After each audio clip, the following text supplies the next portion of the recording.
नमस्कार दोस्तों, अभी हम लोग दिल्ली में हैं और देख सकते हैं उस क्लासरूम में है जो क्लासरूम पूरे भारत में वायरल है। समझ सकते हैं ये वो क्लासरूम है जिसमें जब नीतू मैम प्रवेश करती हैं तो छात्रों का पर्ची हाथ में आता है और वो किस तरह से वायरल होता है आप सभी लोग जान रहे होंगे। बाकी एसएससी, सीजीएल, एमटीएस और सीएचएसएल का ऐसा कोई स्टूडेंट नहीं होगा जो नीतू मैम से इंग्लिश नहीं पढ़ा होगा। और ये वही क्लासरूम है, जहाँ से लड़के एसएससी हो, सीपीओ हो या सीजीएल हो, उनमें अपना कहीं ना कहीं जो मंजिल एसएससी बनाए हुए हैं उसमें जॉब पाते हैं। तो इस भौकाल को आप लोग थोड़ा देखिए, भौकाल है ठीक,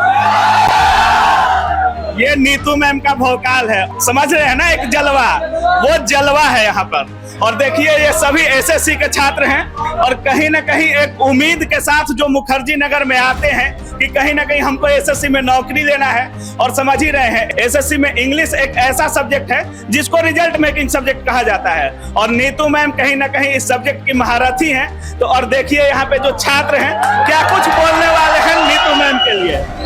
कहाँ से आई हैं आप? दिल्ली से ही। दिल्ली से ही हैं। कैसी पढ़ाती हैं मैम? बहुत अच्छा। बहुत अच्छा। पर्चियाँ आपके पास भी आती है? आती है। पर्ची लिखती हैं आप? नहीं लिखती है। मैम जो है काफी जो रटाने वाली चीजें हैं, सिनोनिम्स, सिंटोनिम्स, वो कैब पर काफी फोकस करती है मैम। और खासकर प्रोनाउंसिएशन पर तो इतना फोकस है कि कोई उनके सामने इंग्लिश बोलता नहीं है। कभी मौका मिला है मैम के सामने इंग्लिश बोलने का? अभी नहीं। कहाँ से आए हैं? UP Azamgarh. UP Azamgarh. English समझ में आता है? यस मैम, आता है। यस, बोल लेते हैं? हाँ, मैक्सिमम जी। अच्छा, खड़ा हो जाइए थोड़ा। नीतू मैम के बारे में 2 लाइन इंग्लिश बोलिएगा। Ma'am is my favourite teacher and maximum is teacher and जो मैम जो है वेरी मतलब सिंसियर और मतलब बेस्ट क्वालिटी टीचर है। कहाँ से आए हैं? राजस्थान से आए हैं। राजस्थान से दिल्ली आप इंग्लिश पढ़ने के लिए आए थे? मतलब पूरा कोर्स ये कौन बताया था कि नीतू मैम दिल्ली में पढ़ाती हैं और इंग्लिश पढ़ाती हैं? देखा था यूट्यूब वगैरह पे और सुना भी था मैम के बारे में। सुना है। कौन सा पोस्ट एसएससी में अच्छा लगता है? पोस्ट इंस्पेक्टर का जो मिल जाए फिलहाल। इंस्पेक्टर? अच्छा, मतलब वर्दी में देखना है खुद को। क्या लगता है वर्दी मिल जाएगा? लगता तो मिल जाएगा। पढ़ाई कैसा चल रहा है? सही चल रहा है अभी। सही चल रहा है, कोई दिक्कत? अभी कोई दिक्कत नहीं। अच्छा, पीछे भी लड़कियां बैठी हैं, क्या नाम है? क्या नाम है? मेरा नाम प्रिया चौधरी है।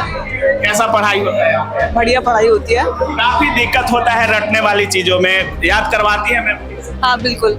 अच्छा, दूसरे जगह से और यहाँ से केडी कैंपस में और दूसरे कोचिंग में अंतर क्या है? मैंने कभी ट्राई नहीं किया है, मेरा फर्स्ट टाइम है कोचिंग का, तो मैं इधर ही आई हूँ। जो भी छात्र हैं ये कुछ बोलना चाह रहे हैं, केडी कैंपस में और दूसरे कोचिंग्स में क्या अंतर है? सर अंतर तो सर किसी में कुछ नहीं है, बस अपने पढ़ने के ऊपर बात है। मतलब मैं इसमें पढ़ रहा हूँ और ध्यान देने के ऊपर बात है। और सर जितना मैडम पढ़ा रही है ना, मतलब हर चीज को जाके पढ़ो, और बस यही अंतर है। अच्छा, मतलब जितना मैम पढ़ा देती हैं उससे रिजल्ट हो जाएगा? रिजल्ट, हाँ, जितना मैडम पढ़ा देगी ना उतना पढ़ लो, सफिशिएंट है वो। उससे बाहर नहीं आता है? उससे बाहर कुछ नहीं आता। क्या बोल? सबसे पुराने टीचर ऐसे थोड़ी है। अच्छा। एक नंबर पढ़ा काल है मैडम का जलवा है। मैडम का जलवा? हाँ जी, मैडम आ रहे इतनी दूर से। अच्छा, बहुत अच्छा पढ़ाती है मैडम। अच्छा। लगा कर आग सेने में हमने वो शौक पाले हैं, कोई पूछे तो कह देना हम नीतू मैम के दीवाने हैं। अच्छा, नीतू मैम का जलवा है। और सुन सकते हैं शेरो शायरी भी छात्र बोल रहे हैं। और छात्रों का एक ही मानना है कि अगर आप एसएससी की तैयारी कर रहे हैं और इंग्लिश आपको पढ़ना है तो सबसे बेस्ट फैकल्टी नीतू मैम का है और केडी कैंपस। बाकी नीतू मैम किस तरह से दूसरे टीचरों के बारे में या जो भी लोग गलत बोलते हैं किस तरह से बोलती हैं आप लोग सभी लोगों को पता ही है। और गलत बोलने पे लताड़ती है वो अलग बात है। मैम थोड़ा सा माइक ले लीजिए। पूरा शेरो शायरी कर रहे हैं आपके बारे में, क्या दे पाती हैं मैम जो दूसरे क्लासेस नहीं दे पाते हैं मुखर्जी नगर में? एक्सपीरियंस मायने रखता है। एक्सपीरियंस मायने रखता है। आप जितने सालों से पढ़ा रहे हो पता चल जाता है आपको क्वेश्चन कहाँ से आते हैं, क्वेश्चन एसएससी कहाँ से पूछ सकती है और कैसे पूछ सकती है। तो वो एक्सपीरियंस जो है वो आप जितने साल पढ़ाओगे उतना खिल के आता है। अच्छा मैम, काफी कठिनाई होता है, वैकैब हो गया, सिनोनिम सेटोनिम, काफी दिक्कत होता है याद करवाने में। छात्र बोल रहे हैं कि यहाँ पे दिक्कत नहीं हो पाता है, लेकिन हमने इंग्लिश की और भी ऑफलाइन क्लासेज में विजिट किया है, बोलते हैं काफी दिक्कत होता है। तो ऐसा क्या होता है कि उसमें ज्यादा रटवाती है, ज्यादा प्रैक्टिस करवाती है, क्या करवाती हैं आप? देखिए, मैं एक तो रूट वर्ड से कराती हूँ, रूट से जो कराते हैं ना अच्छा। उससे करवाती हूँ सबसे पहले। दूसरी बात है कि प्रीवियस क्वेश्चन पेपर्स जो आते हैं उनको क्लास में, अभी जैसे मैं फिलिंग द ब्लैंक्स करा रही हूँ तो उसमें बहुत सारे वोकैब आए हैं जो लेटेस्ट है क्वेश्चंस। तो एसएससी क्या है ना कि बहुत सारी चीजें रिपीट करती है, वो डिफरेंट तरीके से पूछेगी, सेम चीज पूछेगी। तो एसएससी का एज सच नहीं है जैसे पीओ की तरह कि एकदम बिल्कुल डिफरेंट पैटर्न से कुछ पूछ लिया, ऐसा नहीं होता। इसीलिए अगर एक्सपीरियंस्ड है आप 7-8 साल के कम से कम, तो फिर आपको पता चल जाता है कि क्वेश्चन कहाँ से आते हैं। खैर 20 साल होने जा रहा है अब एक्सपीरियंस। अच्छा। और 20 साल एक्सपीरियंस होने जा रहा है, और पढ़ रहे हो चक्कर में कोई नहीं है टक्कर। क्या? क्यों पढ़ रहे हो चक्कर में? कोई नहीं है टक्कर में। कोई नहीं है टक्कर में, बिल्कुल। आपके सामने कोई बोल सकता है क्या? मतलब अकेले शेर नहीं है। अकेले। अच्छा मैम, मुखर्जी नगर में काफी अच्छे अच्छे टीचर हैं और काफी नामी टीचर हैं जिनका पूरे इंडिया लेवल पर भी अच्छा खासा नाम है, आपको भी पता है। जिस तरह से आपका नाम है उनका भी नाम ठीक ठाक है, लेकिन ऑफलाइन में मतलब जिस तरह से यहाँ हमको लगा कि हजारों की संख्या में छात्र बैठे हुए थे। मुखर्जी नगर में हमने क्लास विजिट किया, लड़के हैं ही नहीं, मतलब 150, 150, 75 क्लासरूम में ऐसे बच्चे हैं। तो ऑफलाइन में क्या देती हैं आप? ये तो सिर्फ एक बैच है, सिर्फ एक बैच है। ये मॉर्निंग में भी एक अलग बैच है। अच्छा। फिर दूसरे हॉल्स में भी आपको बैच दिखेंगे, मिनिमम 350-400 बच्चे दिखेंगे। तो ऑफलाइन में बेसिकली जब बच्चा यहाँ आता है तो घूम के देखता है कौन बेस्ट है। और जब आप ऑनलाइन पढ़ते हो तो ऑनलाइन में जितना कोई रील बना ले उतना चलता है। अच्छा। ऑनलाइन में आपको रील जीबी मिलेंगे, यहाँ आपको क्वालिटी ही है, रियल जीबी मिलेंगे। रियल जीबी मिलेंगे, क्वालिटी है जो आपको टिकाए रखता है। मुखर्जी नगर बहुत ही एक एजुकेशन का मार्केट है। मैम, कहीं ना कहीं जो लोग ऑनलाइन तैयारी करते हैं, पढ़ते ऑनलाइन है, मेहनत भी करते हैं, लेकिन एक नोटिफिकेशन उनका पूरा फोकस भंग कर देता है, चाहे वो व्हाट्सएप का हो, चाहे फोन कॉल हो, या जो भी हो। ऑनलाइन में और ऑफलाइन में अंतर क्या है? जैसे ऑफलाइन में जब बच्चे आते हैं तो हम उनको समझाते हैं कि अब तुम्हें कहीं पर भी ऑनलाइन देखने की जरूरत नहीं, क्योंकि ऑनलाइन बहुत ज्यादा डिस्ट्रैक्शन भरा है। अच्छा। और दूसरी बात है, हम लोग भी ऑनलाइन जब पढ़ाते हैं तो हम लोग को रहता है कि भाई अपना कोर्स भी सेल करना है, तो हम लोग भी एडवर्टीजमेंट में जाता, मैं सबकी बात कहूँगी, अपने आप को सेल करने के इंटेंशन में टीचर पढ़ाते हैं। ऑफलाइन में जब बच्चा आ गया, इसका मतलब एडमिशन ले लिया, उसके बाद हमारा सिर्फ फोकस होता है पढ़ाई पे। तो ऑनलाइन और ऑफलाइन में ऐसा बहुत डिफरेंस है। अच्छा। क्योंकि ऑनलाइन में वो क्वालिटी नहीं, ज्यादा जो दिखता है वो बिकता है वाला सिस्टम रहता है। इस समय काफी रील होता है मैम, और आपके क्लासरूम का वो सबसे मेन इफेक्ट है, एक तरह से बोल सकते हैं रील वाला, जिसमें पर्चियां आते हैं, लड़के भी पर्ची लिखते हैं, लड़कियां भी पर्ची लिखती हैं।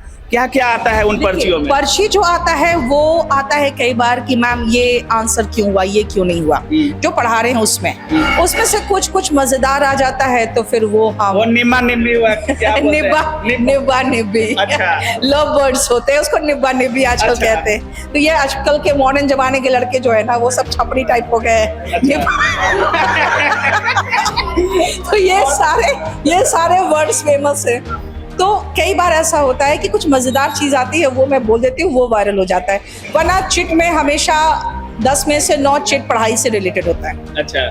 एक चीज और है मैम, काफी चीजें ऐसी होती हैं जो आप रील भी बनाती हैं तो बकायदा बनाकर बोलती हैं कि ये चीज नहीं बोलना चाहिए, ये बोलना चाहिए। मतलब एजुकेशन से भी रील आते हैं, आपके तमाम वीडियोज भी हैं जो एजुकेशन से रिलेटेड हैं, क्लासरूम में क्यों आना चाहिए ऑफलाइन में, इस टाइप का भी वीडियोज हैं आपके। लेकिन अभी जो लोग आपको देख रहे हैं, जो ऑफलाइन पढ़ाई करना चाहते हैं, उनको क्या बोलना चाहेंगी? ऑफलाइन मेरा पटना में भी सेंटर है, जयपुर में भी है, दिल्ली में 4-5 सेंटर्स है। तो मैं ये कहूँगी कि अगर एक बार ऑफलाइन में आप कंसिस्टेंट तरीके से 6, 7, 8 महीना पढ़ लो, उसके बाद आपको कोई कोचिंग करने की जरूरत नहीं है। सेकेंडली एक चीज़ है, अब देखिए बच्चे रोज आ रहे हैं, रेगुलर आते हैं, सिंसियरली आते हैं, एकदम टाइम से आते हैं। तो इसके साथ क्या होता है ना, अगर स्टूडेंट 8-9 महीने कंसिस्टेंट तरीके से पढ़ाई कर रहा है, रेगुलरिटी है, इसका मतलब उसके अंदर वो कैरेक्टर में आ चुका है। बिल्कुल। मैं नहीं चाहती हूँ कि बहुत आप सुपर इंटेलिजेंट हो, जीनियस हो, मुझे नहीं चाहिए। अगर आप रेगुलर हो, ढंग से पढ़ते हो और साल 1.5 साल ढंग से मेहनत करते हो, रिजल्ट दे के जाओ। छात्रों का भी यही कहना होता है कि हमको विद्वान नहीं बनना है, हमको उतना ही चाहिए जिससे हमारा रिजल्ट हो सके। मैम, एसएससी ने एक बदलाव कर दिया है और जैसा कि आप लोग देख रही थी, पहले 20 गुना, फिर 16 गुना, फिर 15 गुना पीटी में रिजल्ट आता था और बहुत सारे लड़के अपीयर होते थे मेंस के लिए। लेकिन इस बार सिर्फ 8.4 रिजल्ट दिया गया है और उसके लिए छात्र हंगामा भी कर रहे थे, अपनी मांग को लेकर सीजीओ कॉम्प्लेक्स भी गए हुए थे। तो इस पर क्या बोलना चाहेंगे मैम? बहुत गलत किया, गलत है। एसएससी ने बहुत गलत किया क्योंकि 8.4 टाइम्स तो कभी रहा ही नहीं था। पहले शुरुआत में 16-18 गुना होता था, फिर वो धीरे धीरे कम करते गए। मेरा कहना है कि आप कट ऑफ बढ़ा के स्टूडेंट्स कम क्यों ले रहे हो, स्टूडेंट्स ज्यादा ले लो। मेंस में अपने आप पता चल जाएगा कि किस में दम है, क्योंकि आप पहले खुद ही कहे प्री क्वालिफाइंग है। बच्चों तो ये सोच लिया प्री खाली क्वालिफाइंग है, आपने ये तो नहीं कहा कि क्वालिफाइंग मार्क्स तो लाना ही है और उसके बाद आपको 200 में 150 लाना है, तब जाके हम आपको प्री में क्वालिफाई करके मेंस बैठने देंगे। तो ऐसे करके बच्चों के साथ ये सिर्फ खिलवाड़ है।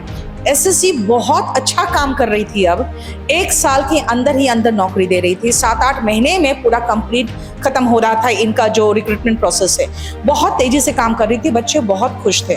लेकिन ये करके एसएससी ने एक तरह से बच्चों को रिजल्ट देना चाहिए मैम? ऑफ कोर्स देना चाहिए, बढ़ाना चाहिए रिजल्ट, बढ़ाना चाहिए। 2 चीजें इनको जरूर करनी चाहिए।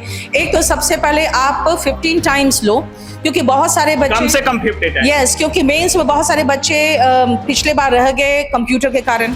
जीएस भी कई बच्चों का सही नहीं होता है, तो मेंस में तो बच्चे काफी छटेंगे। तो आप 15 टाइम्स लो, बहुत अच्छे से आपको अच्छे कैंडिडेट्स मिल जाएंगे। दूसरा, सबसे इमीडिएट इनको स्टेप लेना चाहिए वेटिंग लिस्ट का। वेटिंग लिस्ट बहुत जरूरी है, क्योंकि जितने भी सीएचएसएल वाले हैं जिनका सीजीएल हो जाता है, वो सीएचएसएल की नौकरी छोड़ के चले जाते हैं। ऐसे एमटीएस में होता है, ऐसे जीडी में होता है। तो हमारे बिहार में एसएससी की तो बात और मांग भी आपकी जायज है, छात्र भी मांग कर रहे हैं। हमारे बिहार में रेलवे का बहुत क्रेज है और हम लोगों को इंग्लिश से बहुत डर लगता है।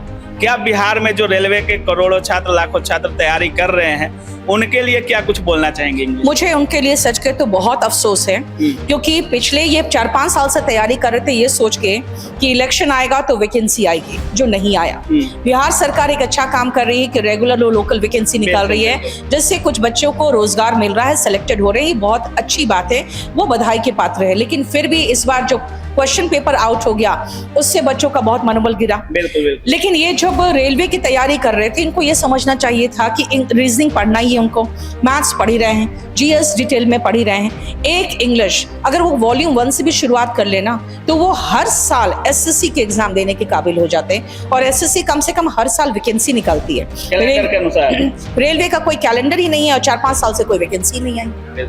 मतलब एक सब्जेक्ट उनको इंग्लिश फोकस करना चाहिए, बस एक सब्जेक्ट इंग्लिश को थोड़ा सा भी ढंग से देखना शुरू कर दे, वो आराम से कोई ना कोई नौकरी लेके निकल जाएंगे। और एसएससी में एक ही नहीं ना है, जीडी है, एमटीएस है, सीएचएसएल है।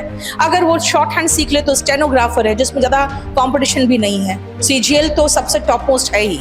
बहुत बहुत धन्यवाद, थैंक यू सो मच। तो जैसा कि आप लोग देख रहे थे, हम लोग नीतू मैम के ऑफलाइन सेंटर पर थे और जिस तरह से छात्र यहाँ पे देख रहे हैं, जिस तरह से गैदरिंग है नीतू मैम के ऑफलाइन क्लास में, शायद ही ऐसा कोई मुखर्जी नगर का क्लासरूम होगा जिसमें इतनी ज्यादा गैदरिंग होगी। और कहीं ना कहीं छात्रों का एक भरोसा बन चुका है केडी कैंपस, खासकर इंग्लिश को लेकर, क्योंकि इंग्लिश खुद मैम पढ़ाती हैं, तो इंग्लिश को लेकर छात्रों में एक भरोसा बन चुकी है नीतू मैम। बाकी नीतू मैम के बारे में आप क्या सोच रहे हैं, एसएससी के बारे में आप क्या सोच रहे हैं, जो एसएससी सीजीएल पीटी का रिजल्ट दिया गया है उसके बारे में आपकी क्या राय है? क्या रिजल्ट को रिवाइज करना चाहिए या नहीं करना चाहिए?